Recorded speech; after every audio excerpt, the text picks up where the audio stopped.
Princípios básicos de ética.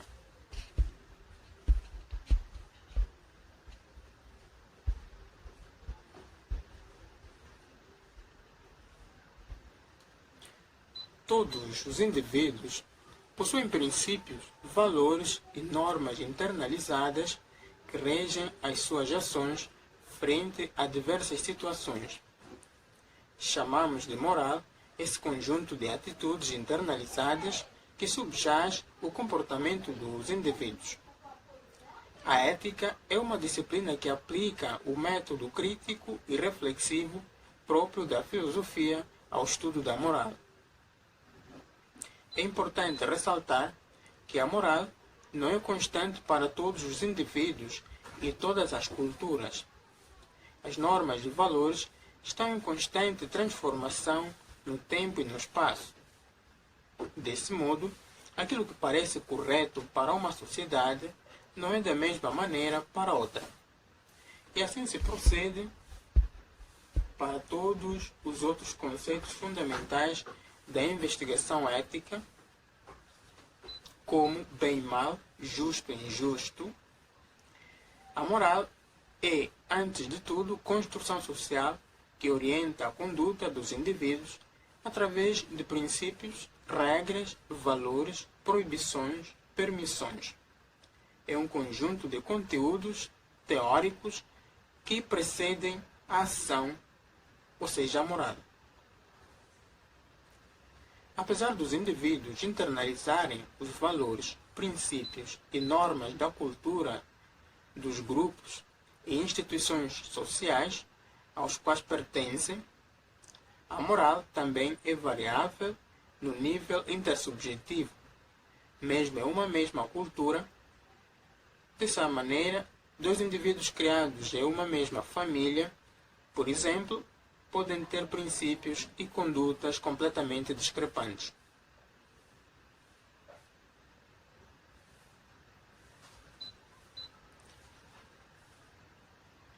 E, finalmente, Donzelli ajuda-nos com uma distinção conceitual importante no que concerne às noções de ética e moral.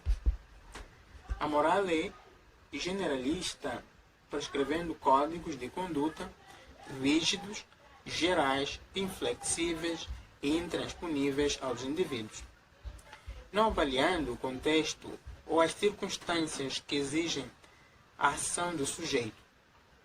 A ética, por sua vez, avalia as situações singularmente, não generalizando normas e valores a todos os contextos, mas indicando a reflexão crítica para o melhor modo de agir perante cada tomada de decisão imposta ao sujeito.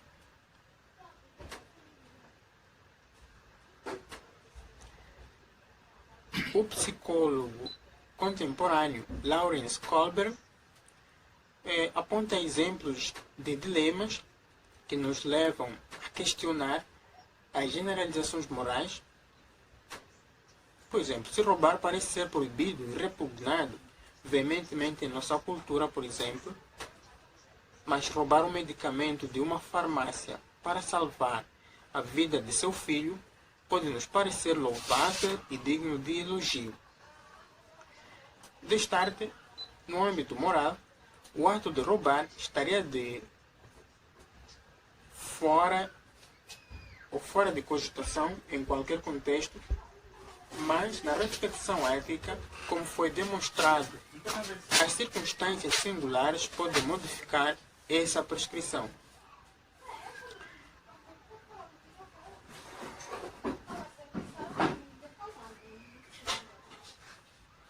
Mitologia grega. Na concepção ética mitológica grega, haveria sempre o lugar do homem no universo. Portanto, o indivíduo não possuiria liberdade para deliberar sobre seus atos e criar seu destino, devendo estar adequado em seu lugar no cosmos. Totalidade universal organizada, coerente e harmoniosa. Dessa maneira, o sujeito deveria estar adequado a seu lugar natural. O ser humano, como todo ser, possuiria uma função determinada que contribuiria para a continuação do funcionamento correto do todo. Já entre os pré-socráticos, não havia uma concepção ética determinada por ainda não haver um estudo antropológico aprofundado. As suas investigações se direcionavam à natureza e ao cosmos. Por isso podem ser denominados como físicos, cosmólogos ou naturalistas. A filosofia toma caráter antropológico a partir da praxis ativa dos cidadãos na democracia ateniense, com a ação pedagógica dos sofistas nos ensinamentos de artes pertinentes à atividade política, como a retórica, a oratoria e a dialética. A vida e obra de Sócrates consolidam o homem e suas manifestações como principal objeto de investigação.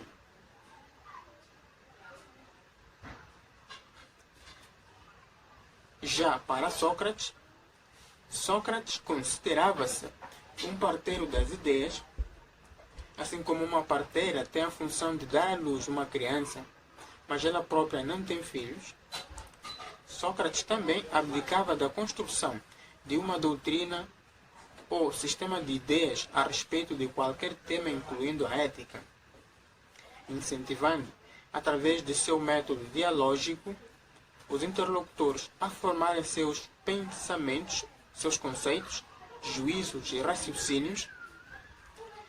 A investigação sobre o bem e o mal, o justo e o injusto, juntamente com as principais virtudes e os mais maléficos vícios, era o cerne da filosofia socrática.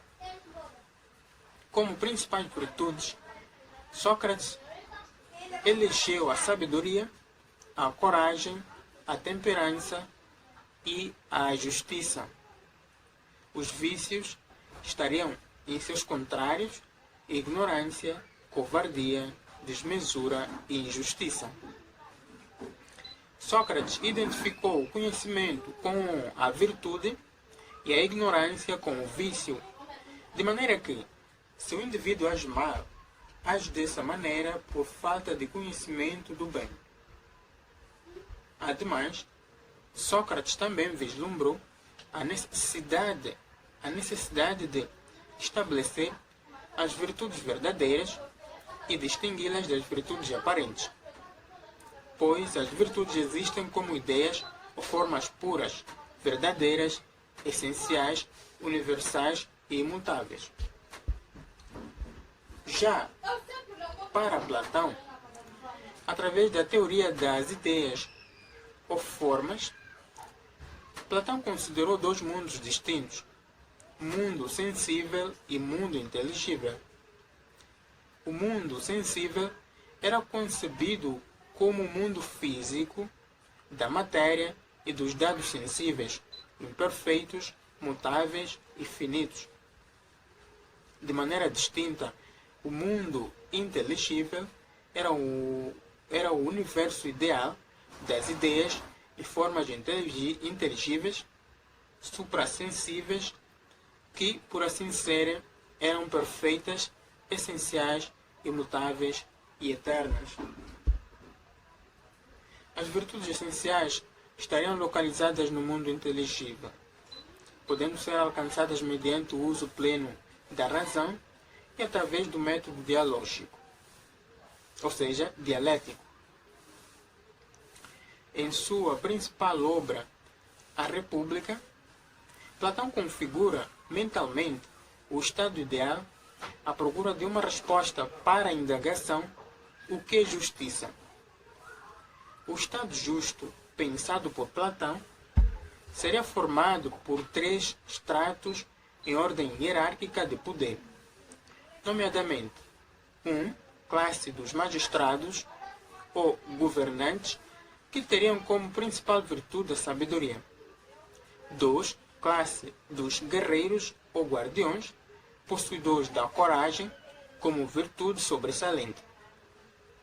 3. Classe dos trabalhadores, artífices, lavradores, comerciantes, sapateiros, que teria como principal virtude a moderação. O Estado justo seria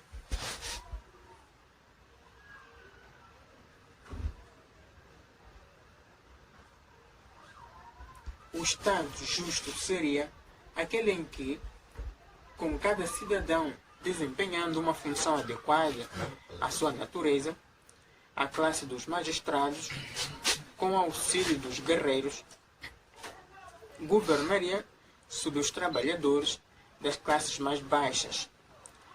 A justiça estaria na inversão, ou seja, a injustiça estaria na inversão ou desvirtuação dessa hierarquia, ou pela não execução por parte do indivíduo de sua função na divisão social do trabalho adequado às suas aptidões inatas. Em analogia ao estado ideal, a alma humana também seria dividida em 3 partes com a seguinte ordem hierárquica de dominação. Nomeadamente, 1. Alma racional, assim como a classe dos magistrados no Estado, é responsável pela inteligência, pela governança e pela deliberação na alma humana. Também, de maneira idêntica, a classe dos magistrados, sua principal virtude é sabedoria. 2. Alma irascível, análoga à classe dos guerreiros, é responsável pela defesa da alma humana. Como os guerreiros no Estado, é detentora da coragem na alma. E 3. Alma concupiscente, correspondendo à classe dos trabalhadores no estado ideal, é a fonte de todos os desejos na alma humana. Sua principal virtude, como era para os trabalhadores, é a moderação. Da mesma maneira em que um Estado justo seria definido pela manutenção da hierarquia de dominação entre classes e o Estado injusto por sua corrupção, o homem justo também deveria possuir mantida a relação hierárquica das partes descritas em sua alma, possuindo cada uma das virtudes correspondentes a essas partes. A ética platônica visa, como fim último, a felicidade. No seu cerne está a ideia de bem, ou sumo bem, ou seja, a forma perfeita, essencial, eterna e imutável do bem, que deveria ser alcançada no mundo das ideias mediante o uso da razão e da dialética. Já com Aristóteles discorda do idealismo ou mundo das ideias de seu mestre Platão. Para o estagirita, tudo na natureza tem uma finalidade que contribui para o funcionamento do cosmos. E o homem também tem seu papel dentro da natureza, o que legitima o poder, a dominação e a desigualdade de funções. Assim como em Platão, Aristóteles considera o fim último da ação humana a felicidade. O fim de toda a trajetória do sujeito estaria no alcance do estado de felicidade supremo, ou seja, a eudaimonia. A noção de bem, na ética aristotélica, identifica-se com a felicidade. Dessa maneira, podemos considerar como principais aspectos da ética aristotélica o finalismo e o eudaimonismo. De acordo com Aristóteles, a virtude está sempre localizada no meio entre os extremos. Ela é o meio termo entre a falta e o excesso. Sendo assim, entre os extremos de 2 vícios estaria o justo meio ou a justa medida. A justiça seria a única virtude que não teria excessos e limites, podendo ser aplicada da forma mais efetiva possível. Sobre esse tema, Aristóteles argumenta que Para que uma sociedade seja justa, é necessária a distribuição dos bens partilháveis, o que se pode distribuir como os recursos financeiros, desigualmente aos desiguais, para assim torná-los iguais em recursos. Além do mais, Aristóteles distingue a justiça em dois tipos, distributiva e comutativa. A primeira corresponde à distribuição de bens de acordo com os ditames da proporcionalidade. A segunda corrige os erros da primeira, dita normas do direito e pune os infratores. Aristóteles acreditava que os bens devem variar de acordo com os seres, ou seja, para cada ser há um bem específico. A ética aristotélica dá primazia à convivência racional, com dedicação ao estudo e à contemplação. Para ele, o pensamento é o elemento mais divino do homem, visto que Deus é considerado como pensamento puro, o que significa que viver de maneira contemplativa imita melhor a atividade divina. Mas como isso é impossível para todos os homens, são necessárias outras coisas que o homem carece, variando conforme o ser. Por fim, Aristóteles divide as virtudes em éticas e dianoéticas. As virtudes éticas são adquiridas, caracterizam-se por ações corretas que, realizadas repetidamente, inculcam-se no indivíduo como hábitos. As principais virtudes éticas são a temperança, a coragem e a justiça. As virtudes dianoéticas, por sua vez, são inatas e dependem de uma boa educação para o desenvolvimento. As principais virtudes dianoéticas são a prudência e a sabedoria.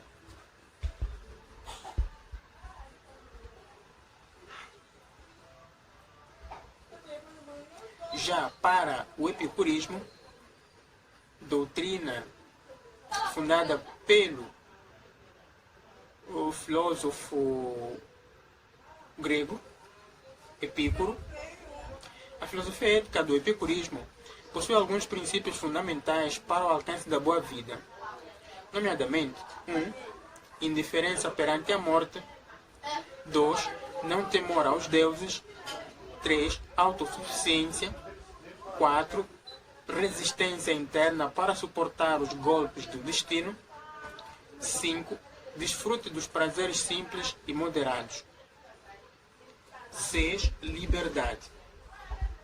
Sob esse último pilar epicurista, a liberdade, essa noção ética baseia-se na doutrina do movimento espontâneo dos átomos, formulada pelos epicuristas. Epicuro e seus discípulos aderiram parcialmente ao atomismo dos pré-socráticos, Demócrito e Leucipo. Entretanto, diferente dos fundadores da doutrina que afirmavam o movimento passivo dos átomos, os epicuristas apontaram 3 tipos de movimentos atômicos: pelo peso dos átomos, pelo choque entre eles e o desvio espontâneo.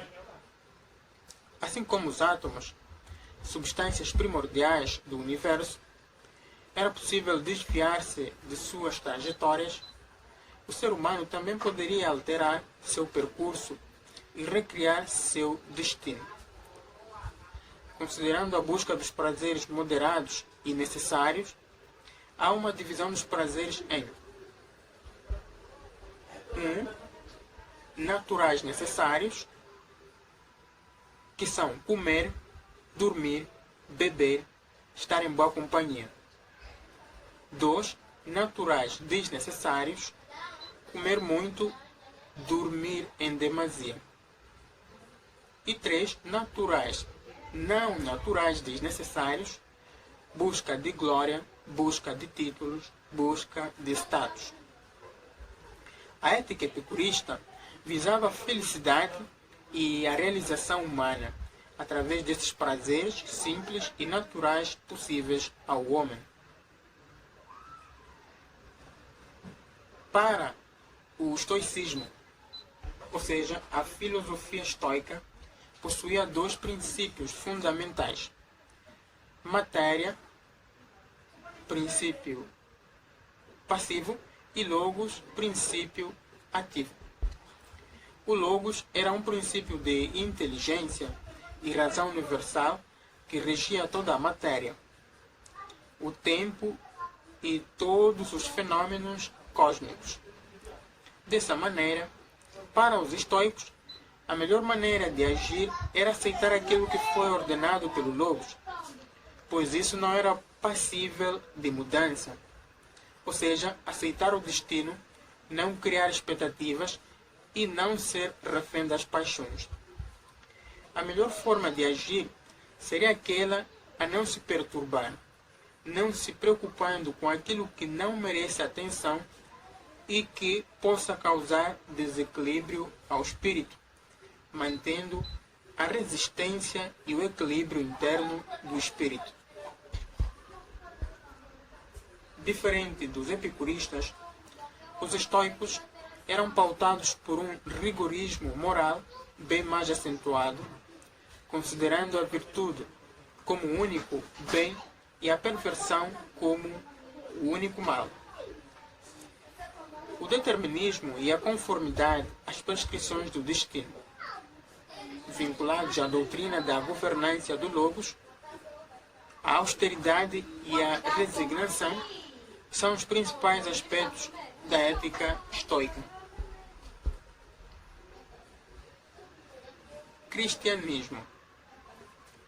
A moral cristã privilegiava a liberdade para escolher entre o caminho do bem, Deus, ou do mal, visando todos os seres humanos como irmãos e iguais.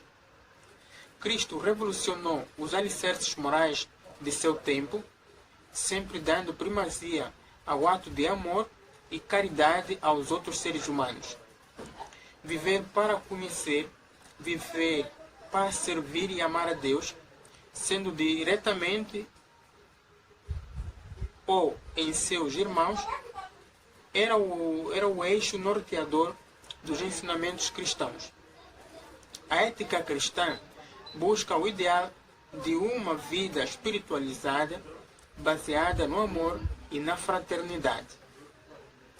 Os imperativos e valores morais do cristianismo retiram do mundo terreno os fins últimos da conduta humana, elevando-os para um mundo sobrenatural, além de exteriorizar o homem e do fenômeno humano, o bem último, redirecionando-o a Deus.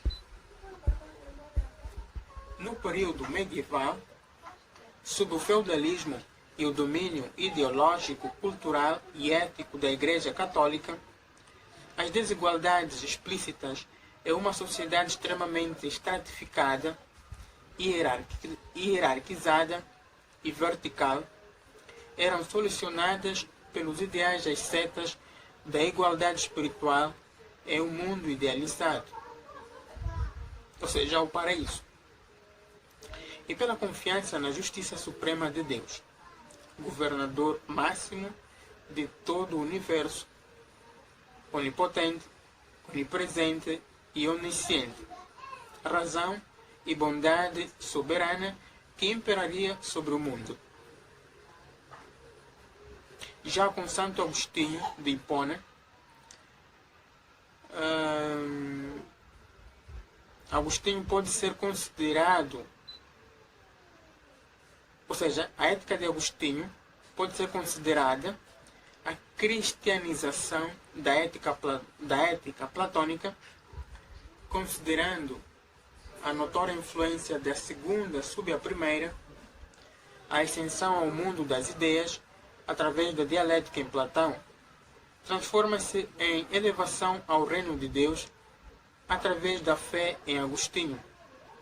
A ideia ou forma pura do bem, na filosofia platônica, se identifica com Deus como bem, supremo e último na filosofia agostiniana. Um dos pontos mais famosos da filosofia agostiniana é o problema do mal. Levantado nas Confissões, o problema de existir o mal é um mundo criado por um ser uno, soberano e bom, era admirável para Agostinho. Para encontrar uma resposta satisfatória a esse problema, Agostinho divide a existência do mal em 3 tipos, nomeadamente 1. Mal físico, as deformações dos corpos e os acometimentos da matéria. 2. Mal metafísico, o mal em si, existindo como entidade ontológica. E 3. Mal moral, resultante das ações humanas. Como o mal físico é passageiro e finito, e o mal metafísico não pode existir em si, pois um ser uno, soberano e sumamente bom não poderia ter criado tal. Agostinho considerou a existência somente do mal moral, resultante do livre-arbítrio humano concedido por Deus para a ação contra a vontade divina. As más ações cometidas pelos homens serão resultados da sobreposição de um bem menor, como o desfrute dos prazeres carnais ofensivos às leis divinas, por exemplo, sob um bem maior, por exemplo, a obediência às leis de Deus. Dessa maneira, o mal não existiria como substância na doutrina agostiniana, mas teria privação do bem e de Deus, resultado de um desvio de conduta humana. Agostinho também fez apologia aos ensinamentos cristãos que presumiam as ações direcionadas pelo amor a Deus e ao próximo como mobilizadoras para o fim último de sua moral. O encontro com Deus, além disso, foi defensor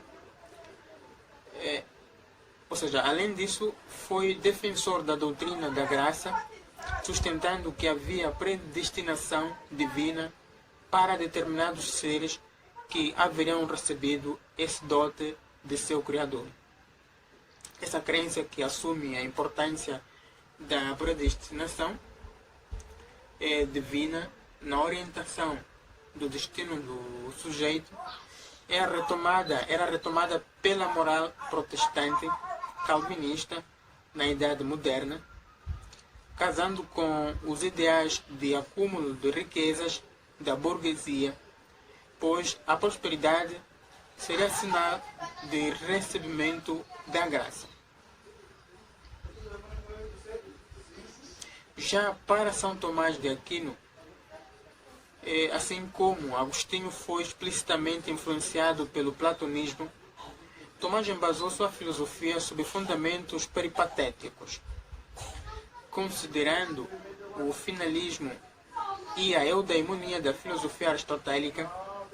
A ética tomista considerava Deus como o bem e fim supremo, objetivo e a felicidade, alcançada através de sua contemplação como bem e fim supremo subjetivo. O intelectualismo e o racionalismo na ética tomista, como vias de alcance de Deus, marcam ainda mais sua aproximação com a ética peripatética. Para Tomás de Aquino, a moral é uma ciência prática que dirige as ações do homem à felicidade eterna no encontro com o Criador. No entanto, generalidades não são úteis a essa ciência. Para Aquino, deve-se levar em conta, acima de tudo, as particularidades de cada situação, evitando determinar as normas ou princípios universais regentes de toda ação, independentes dos sujeitos e dos objetos. E, por fim, a ética tomista afirma que as ações devem estar em concordância com as leis da natureza, derivadas da lei eterna de Deus, que são comuns a todos os povos.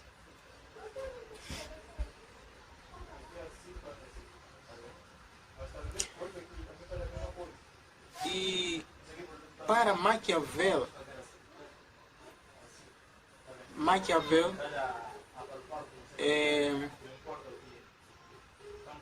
com sua obra, a obra mais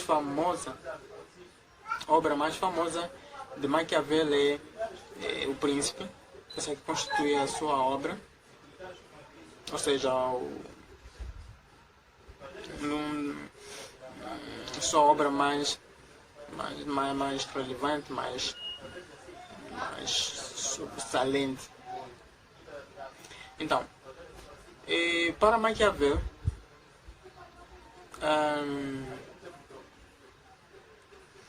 e como consta em sua obra,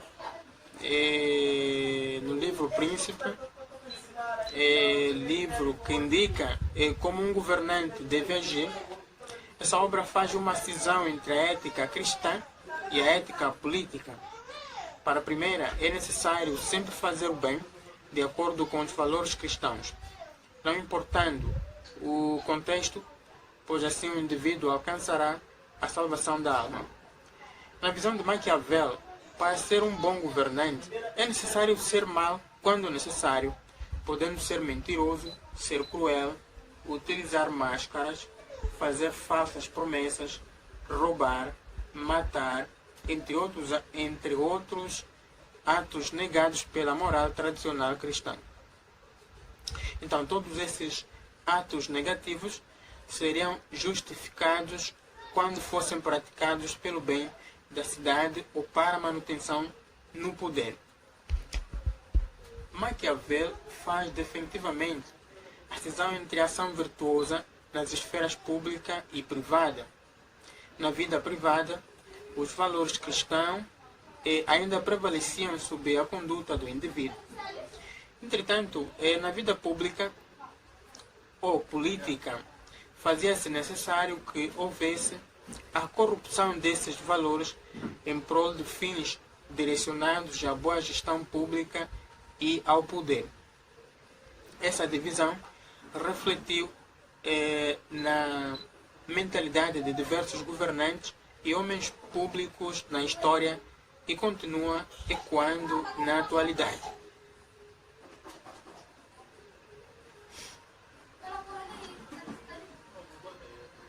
Descartes e a moral provisória. Por achar que a ocupação com a preocupação ética tomaria tempo de sua busca pela verdade e por uma maneira segura de se conhecer, aliado à consideração de Descartes de que na vida prática, de maneira oposta às especulações teóricas, deve-se adotar uma postura resoluta e pouco indagadora. Uma vez que a experiência cotidiana exige decisões rápidas, o filósofo francês resolveu assumir uma postura baseada em valores provisórios, ao invés de refletir e criar sua própria filosofia moral. Sua postura prática era baseada em 4 princípios máximos, nomeadamente seguir as normas, leis e costumes de sua nação e seguir a religião em que Deus lhe permitira ser educado desde sua infância. 2. Ser o mais firme e resoluto possível em suas decisões, opondo-se ao campo das ciências teóricas em que a dúvida e a irresolução seriam princípios fundamentais. Não se arrependendo de suas ações, como fazem os espíritos mais fracos. E 3 é procurar vencer seus próprios desejos e paixões, adotando uma postura moderada e conformada.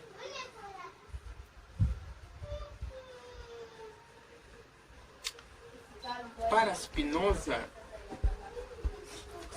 enxerga Deus como a natureza ou substância primeira e o homem é uma das afeições de Deus, parte de um todo. O homem está em constantes relações, tanto com a natureza quanto com os outros sujeitos, e essas relações geram efeitos recíprocos. Assim como A gera efeito em B e B gera efeito em A. Entretanto, apesar de esses efeitos serem objetivos no âmbito externo, eles se transformam em subjetividade na interioridade do ser humano, gerando afetos. Os afetos, na concepção de Spinoza, são modificações dos corpos que elevam ou diminuem sua potência de agir. Segundo essa dinâmica dos afetos, quando corpos se encontram, eles produzem afetos uns sobre os outros, modificando-se a partir desse encontro. Sendo assim, a todo momento estaríamos sob a interferência de outros corpos. Para descrever esse fenômeno, Spinoza disse que nossa mente é ação e paixão, sendo ação aquilo que, acompanhada por ideias adequadas, consegue produzir por vontade própria, e paixão o que, determinado por ideias inadequadas, vem da exterioridade e faz a mente padecer. Se as coisas não surgem a partir de nossa vontade, então não somos controladores de nossa vida. Ou seja, estamos o tempo todo sendo produzidos pela interação entre os corpos, e nosso conhecimento sobre esse processo é extremamente limitado. Em suma, Spinoza demonstrou que o livre-arbítrio é uma ilusão e nós não somos produtores do nosso destino, mas estamos em constante construção perante a dinâmica dos afetos. Além disso, dentro dessa concepção de encontro, Spinoza relativiza valores como bom, belo, justo, rompendo com o caráter transcendente desses conceitos, descaracterizando-os como absolutos. Dentro do viés epistemológico, Spinoza afirma que temos três gêneros possíveis de conhecimento: o mais imediato, a consciência sensível, e é caracterizada pela percepção mediante os órgãos do sentido, rasa e superficial de nossos encontros. O segundo seria a razão, o que podemos entender como a análise racional dos encontros, permitida pelas vias epistemológicas geométricas, possibilitando um campo mais amplo e explicativo de conhecimento. E por fim, temos o denominado conhecimento intuitivo ou beatitude, que é a possibilidade humana de criar algo novo para a sua vida, reconhecendo-se como parte de um todo: Deus, natureza ou substância. E desvelando os seus afetos, permitindo a mente agir. E, portanto, segundo essa concepção epistemológica, o homem não é livre nos dois primeiros gêneros de conhecimento, pois no primeiro ele apenas sente os efeitos dos encontros, no segundo ele já consegue descrevê-los e explicá-los racionalmente, mas somente no terceiro ele conseguirá agir de maneira a transformar sua vida, pois desvendará a natureza dos seus afetos e paixões, o que caracteriza o caminho para a liberdade. David Hume, representante da corrente empirista britânica, David Hume não segue a tendência utilitarista predominante na atitude filosófica moral dos outros empiristas. Tampouco elege a razão como sendo a faculdade prevalecente na elaboração de juízos morais. O escocês atenta-se à dimensão emotiva dos sujeitos para considerar a elaboração dos juízos morais. Para Hume, Todos os indivíduos possuem em sua alma uma capacidade emotiva que lhes permite elogiar e enaltecer determinadas ações e avaliar negativamente e desaprovar outras. Essa capacidade traduz-se em uma percepção moral que, semelhante à percepção sensorial, apreende as ações de forma imediata, qualificando-as como boas ou ruins, desejáveis ou indesejáveis, dignas de elogio ou de repúdio. Desse modo, quando algum indivíduo age, desperta nos outros essa avaliação realizada não pela razão, mas pela percepção emotiva. O fundamento da moral de Hume é a motivação. Uma ação virtuosa só pode ser considerada tal quando possui um motivo virtuoso. Nossa percepção moral consegue apreender os motivos e quando estes são virtuosos, assim nossa percepção os qualifica. Portanto, para o empirista escocês, a virtude é consequência do motivo virtuoso e a boa ação é originada por um bom motivo. David também divide as virtudes em naturais e artificiais, sendo as primeiras aquelas que recebem aprovação de modo inato na avaliação sob o crivo emocional dos avaliadores e as segundas resultantes das convenções sociais.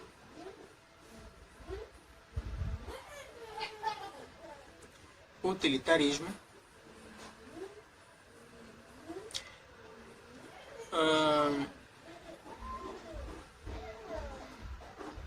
O utilitarismo tem como preceptores Jeremy Bentham e John Stuart Mill.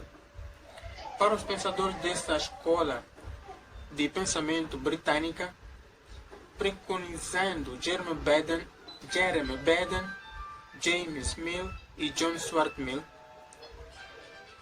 a virtude identifica-se com a obtenção do prazer e a evitação da dor.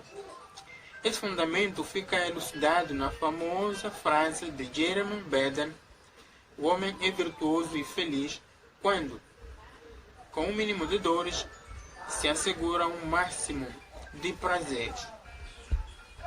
Entretanto, para os utilitaristas, essa busca pela felicidade e pelo prazer deve ocorrer visando o bem do maior número de pessoas. Uma boa ação deve, sobremaneira, perseguir o bem coletivo, o bem da maioria, como ocorreria em regimes autenticamente democráticos e republicanos igualitários, gerando maior prazer ao maior contingente de pessoas.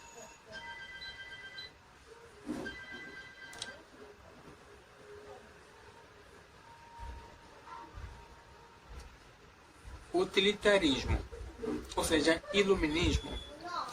Os autores iluministas, assim que é, defendiam a valorização da liberdade e da autonomia individual. O homem deveria ter autonomia, autodeterminação e liberdade para agir conforme sua deliberação e sua razão apontassem. Essa mentalidade liberalista é refletida na esfera política, em que as críticas ao regime monárquico absolutista sustentaram uma proposta republicana e liberalista no âmbito político-econômico. Ademais, as críticas ao dogmatismo clerical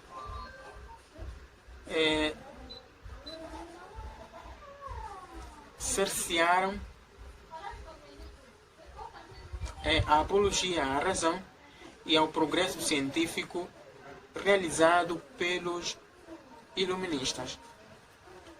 No âmbito estritamente moral, os iluministas, em sua grande maioria, aderiram ao utilitarismo.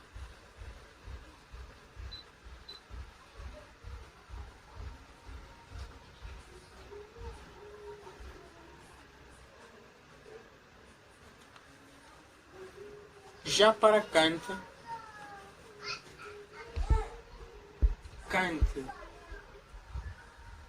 que é do mesmo modo que a razão teórica pura seria responsável por estabelecer juízos a priori do conhecimento, ou seja, proposições universais anteriores à experiência individual e independentes dela.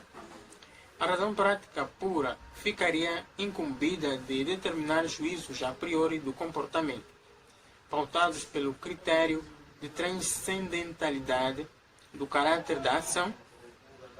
Dessa maneira, a razão prática pura, assim como a consciência ou a subjetividade transcendental, será composta por conceitos de bom e mal, pertencentes a todos os seres racionais, garantido o caráter a priori e independente das circunstâncias individuais da boa ação. Em Kant, a lei moral determinada pela razão determina o conceito de bom, e vale ressaltar que quando Kant faz referência à razão, ele não está tratando de intelectos individuais, mas sim de uma estrutura de entendimento indistinta e universal com a participação de todos os seres racionais. Kant instaura a noção de dever como condição da moralidade, discordando da filosofia clássica e helenística dos gregos.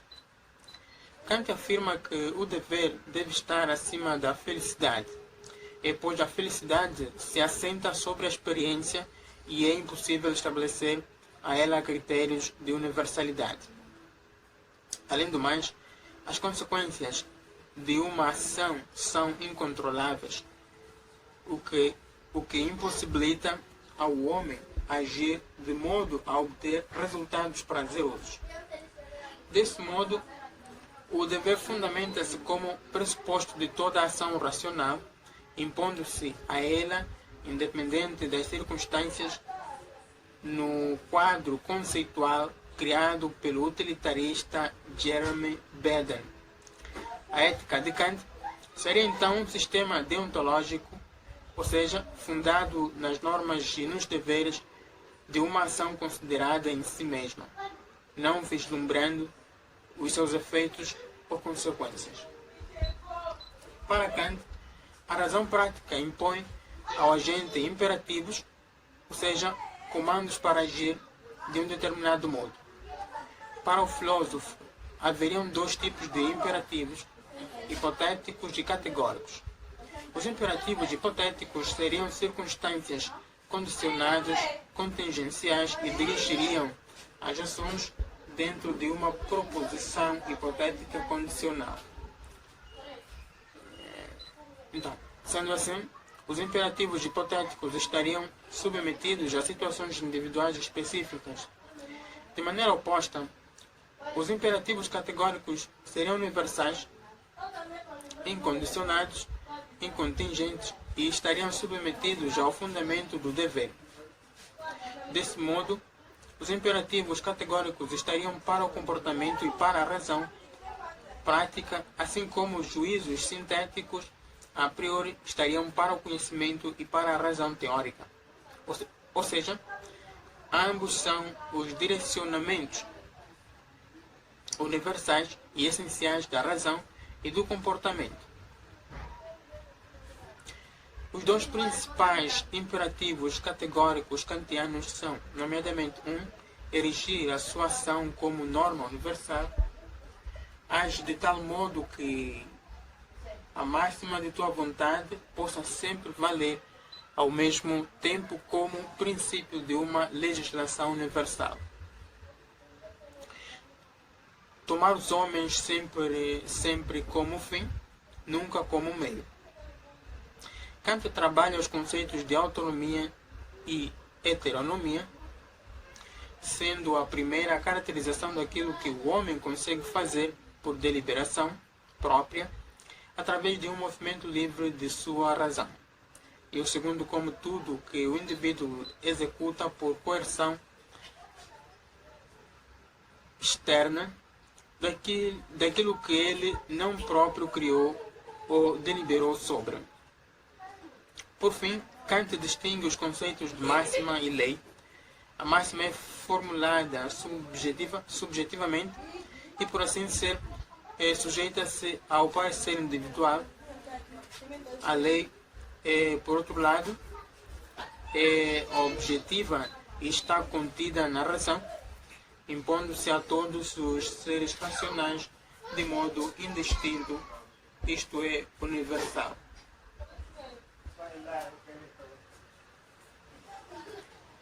Já para Rousseau, com a convicção de que o homem é essencialmente bom, mas a sociedade o corrompe, este é o mito do bom selvagem, Rousseau pensa a melhor maneira de agir como a conduta primitiva e sentimental, fora dos preceitos morais criados pela socialização e pela racionalização. Dentre as principais virtudes ressaltadas por Rousseau está aquela que o autor francês apontou como predominante na natureza humana, a compaixão ou piedade. Em sua posição ética, Rousseau defende que os atos se justificam pelos sentimentos de quem os comete. Rousseau traz como ideal de sociedade um lugar onde as pessoas deixam de pensar individualmente e começam a pensar no bem comum. Uma sociedade justa, igualitária. Os sentimentos naturais do bom selvagem, como a amabilidade, a compaixão, a piedade e a sinceridade, deveriam sobressair-se sobre os valores arraigados em uma civilização que forjou as desigualdades e as injustiças entre os homens. Para isso, faz-se necessária uma mudança paradigmática na educação, em que a praxis pedagógica deixe de pautar, assim que por preceitos arraigados pela civilização e permita o desenvolvimento natural e pouco influenciado do educando. O papel do educador é ser um instrutor que permita a liberdade ao educando para que essa possa se desenvolver seguindo a ordem natural.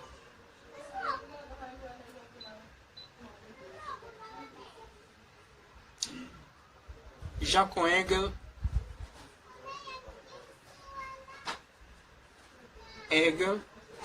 que postula o ideal ético, estaria em um Estado livre, um Estado de direito, que garantisse a liberdade individual das pessoas e as cobrassem por seus deveres. A liberdade se construiria na consciência e nas estruturas, visando essa tomada de consciência como fundamental à liberdade. O Estado seria um harmonizador universal e funcionaria como garantia de liberdade aos seus indivíduos. Dentro do movimento dialético fundamental a todos os âmbitos da filosofia de Hegel, o Estado prussiano seria a síntese ou o espírito absoluto, fim do movimento dialético da história. Para Schopenhauer,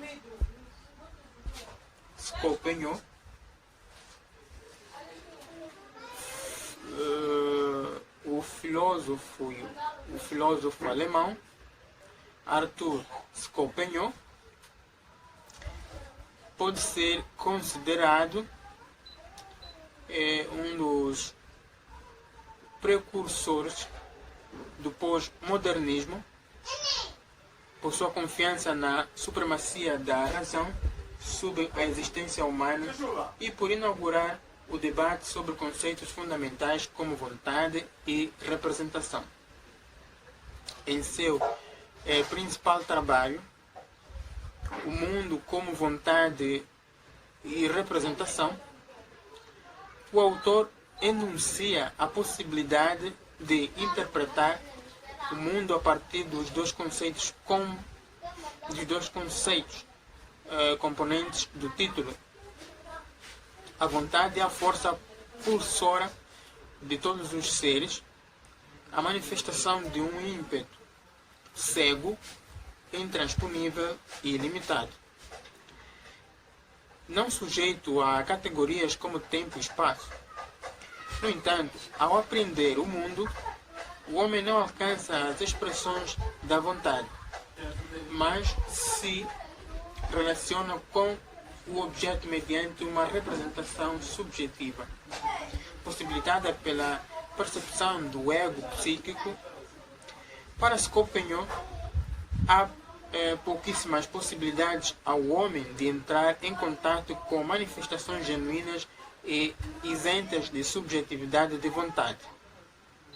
Algumas delas são por intermédio das artes, especialmente a música, e do conhecimento genuíno do corpo.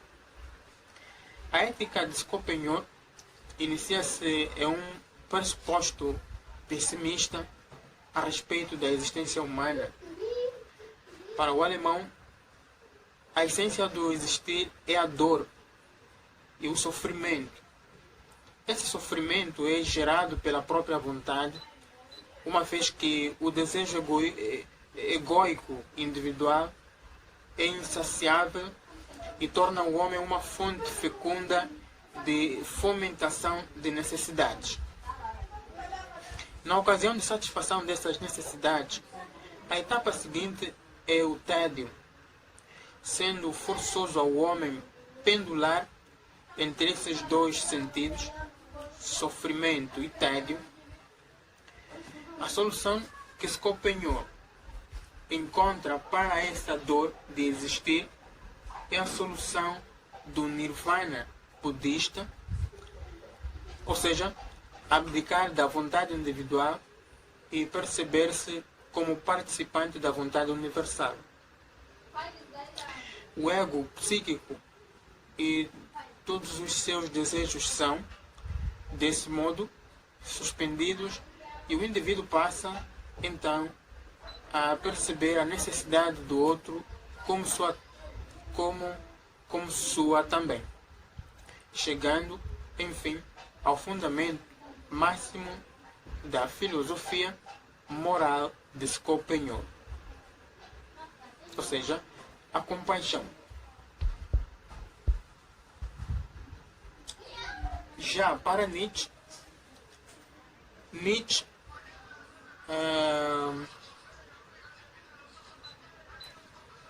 filósofo alemão que veio para desconstruir o construto de ideias que o pensamento e as sociedades humanas ocidentais haviam criado, ele criticou os preceitos e os valores morais que a humanidade se baseava.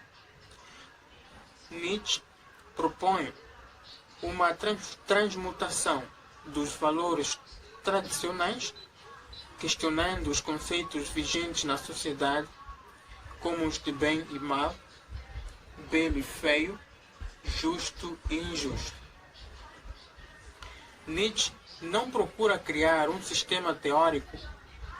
Sua filosofia serve como um instrumento para questionar as verdades e convicções que as sociedades humanas criaram. Inspirado pelo romantismo alemão e pela filosofia de Schopenhauer, ele questiona a razão e valoriza as aspirações do homem, seus instintos, seus prazeres. Além disso, ele irá questionar essa racionalidade que coloca o ser humano como magnânimo diante do mundo, dominando a natureza e os outros seres humanos. criando diversas regras para reger seu comportamento. A esse desejo de dominação, Nietzsche denomina de vontade de potência. Esse conceito é uma expansão do conceito de vontade forjado por Schopenhauer. No entanto, diferencia-se deste por seu caráter expansivo, ampliativo e sedento por poder. Para o autor, o universo é regido por forças ativas e forças reativas. As forças ativas são manifestações de desejos genuínos e possuem existência independente de qualquer outro objeto. As forças reativas, de modo contrário, existem para se opor e contrariar uma força ativa, dependendo de tal para seu surgimento. Todos nós somos movidos por forças ativas e reativas, visto que elas sempre surgem juntamente com seu par antagônico. O forte é prevalentemente movido por forças ativas. O fraco é movido por forças reativas. A moral, da forma que conhecemos segundo a tradição, para Nietzsche, é o triunfo das forças reativas sobre as ativas. Na obra O Nascimento da Tragédia, Nietzsche questiona essa tentativa humana de organizar o caos, transformar a realidade em algo belo e ordenado, não aceitando a presença da fatalidade, da desorganização, do acaso e da transitoriedade. Nietzsche representa nosso espírito e nossa existência divididos em duas partes, análogas a dois deuses da mitologia grega, Apolo e Dionísio. O espírito apolíneo é o representante da ordem da razão, da medida, do equilíbrio, da serenidade e da austeridade.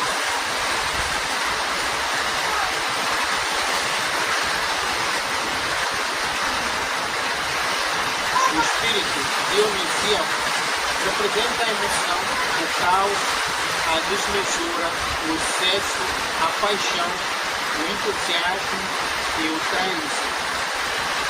Para o filósofo alemão, a realização da existência manifestada na tragédia grega é a síntese entre esses dois princípios, o da harmonia apolínea e o do êxtase dionisíaco, concluindo numa manifestação que contém aspectos de ambos e realizando-se em potências de vida e de morte. No concernente ao conhecido conceito de niilismo, em sua forma usual, ele era tido negação de valores transcendentes que funcionam como critérios reguladores da conduta. O nihilista de Nietzsche, por sua vez, é aquele que possui valores transcendentais e age de acordo com eles, adorando mundos e entidades que extrapolam o plano da imanência. Para Nietzsche, esse nihilista nega o mundo da vida e vive na busca de um mundo idealizado, contrário do nihilismo comum. Segundo o autor, o homem prefere adorar o nada a nada adorado. O nada, na concepção do autor, seriam os mundos idealizados e os seres superiores que fazem o homem negar a vida, o imanente, e adorar o transcendente, como ocorre no platonismo, no cristianismo e no marxismo, em que mundo das ideias, paraíso e sociedade sem classes são ideias de busca e realização que revelam as falhas e fragilidades do aqui e agora. A filosofia nietzschiana é muitas vezes chamada de filosofia do martelo, pois o autor desconstrói modelos ideais e construtos transcendentais que chamou de ídolos, modos de inibição da liberdade de pensamento do ser humano e de escravização de suas vidas em prol da adoração de idealizações. A famigerada e mal compreendida morte dos deuses, Deus está morto, representa o fim da estrutura religiosa metafísica do pensamento, modo que se baseava na convicção da superioridade da transcendente sobre o imanente. Para Nietzsche, a morte de Deus representa o fim do modo religioso de existência ao qual se dedicaram os povos antigos, medievos e modernos. O despontar do racionalismo e do cientificismo na contemporaneidade delegavam a supremacia a outras formas de conhecer e a sistemas diferentes de crenças que não eram encontrados nos povos precedentes. Não que fosse adepto desse segundo sistema teórico, de modo oposto, Nietzsche também era seu crítico. Para ele, o racionalismo e as crenças depositadas no progresso científico escondiam as profundezas obscuras do espírito humano e suas manifestações mais sinceras, desconsiderando parcela fundamental da existência, fonte inesgotável de criatividade, potência e forças ativas. A moral dos fracos, moral do rebanho ou moral dos servos, para o filósofo alemão, são valores morais que foram criados por seres humanos fracos,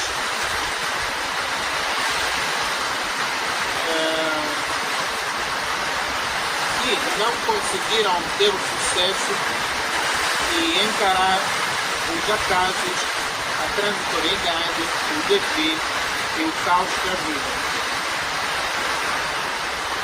E criaram normas para a manutenção do comportamento, triunfo das forças criativas, o excesso de racionalidade dos homens covardes.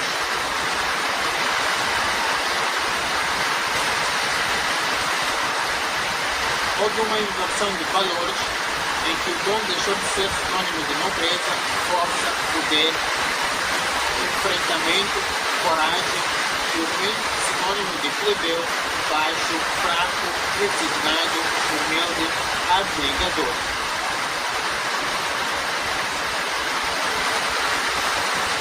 E passou a ser, ao contrário, de pensamento grego-romano para pensamento judaico-cristão.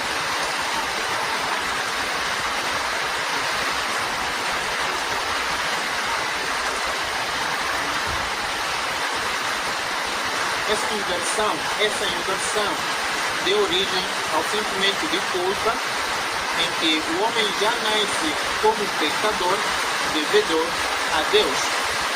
A moral, a partir de então, começa a se basear em ideais ascéticos,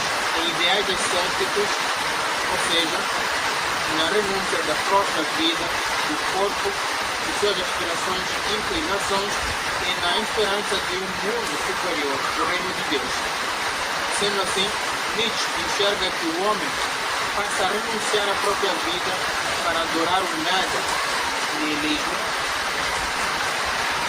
Se, opondo a moral dos fracos, a moral dos senhores é norteada por valores e princípios ligados à força, à natureza e à potência dentro de um plano de pura imanência.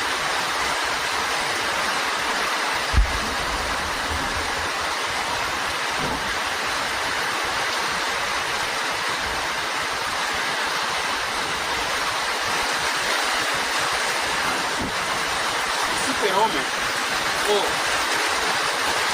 além do homem, é um modo de existência humana alimentada por mim que haveria superado os valores e princípios morais de fraqueza, abnegação, ascetismo e niilismo, e passaria a existir sem segredo o bem e o mal.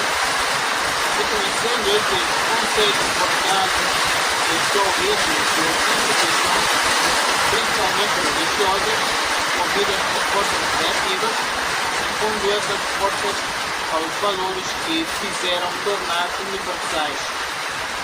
Trata-se, pois, de uma forma de existência pautada por liberdade, potência e criatividade.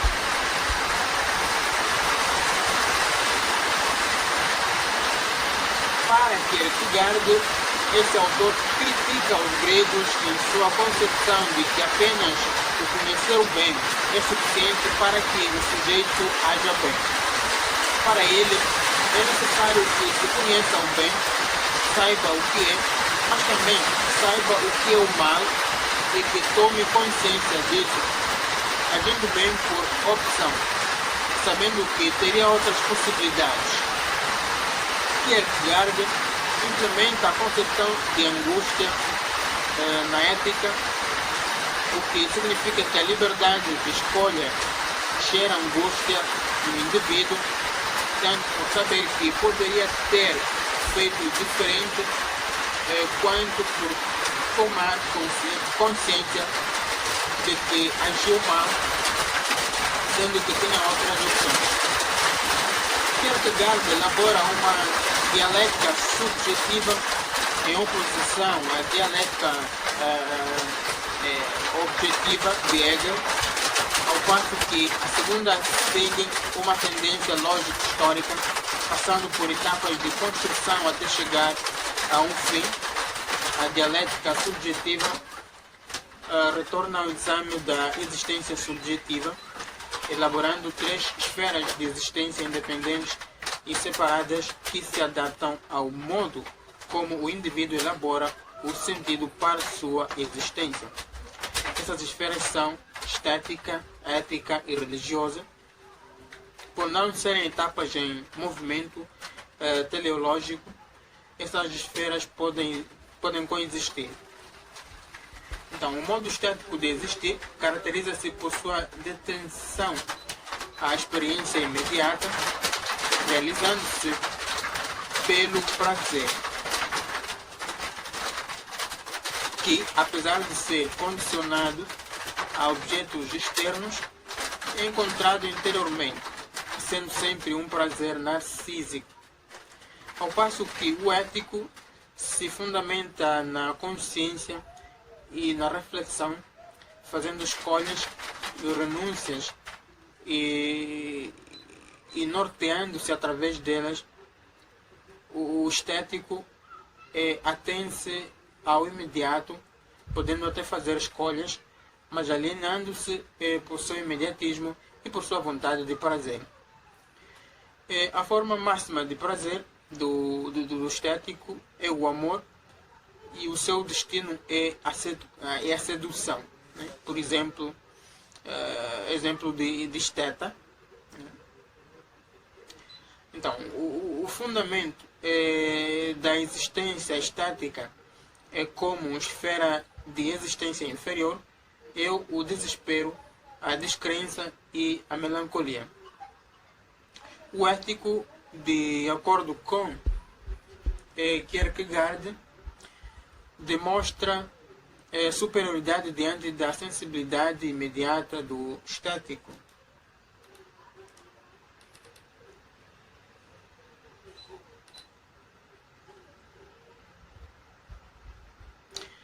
Nessa esfera há uma imposição de deveres.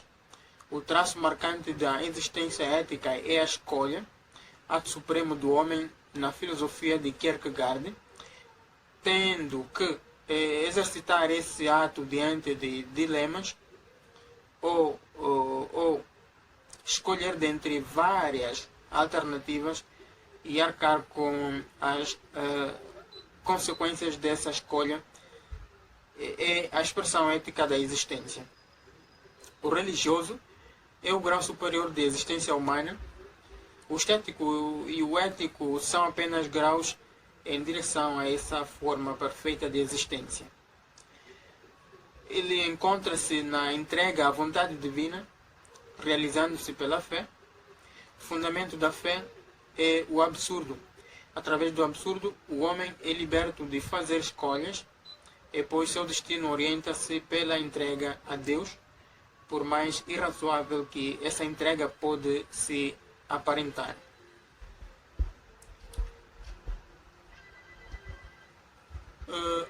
Existencialismo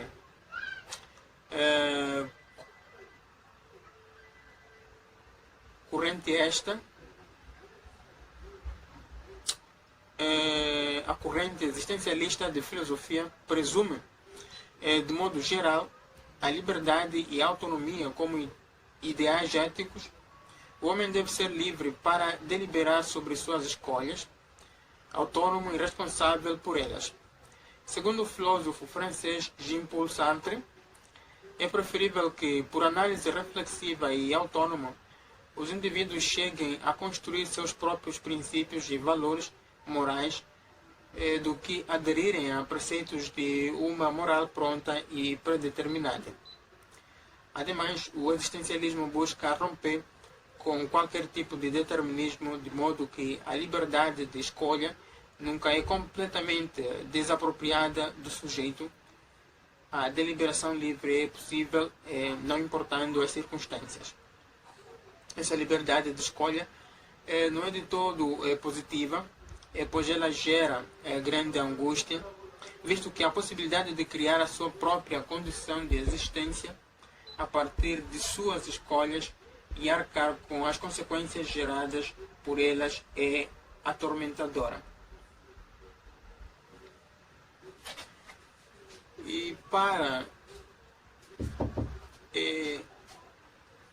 a escola de Frankfurt,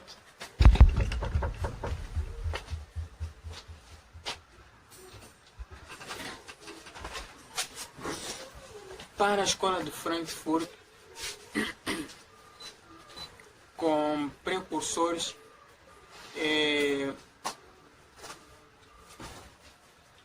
Adorno e Max Horkheimer, os frankfurtianos criticam o racionalismo exacerbado, em especial a razão técnica, que escravizou e tornou o homem apenas reprodutor, abolindo sua individualidade e desvalorizando.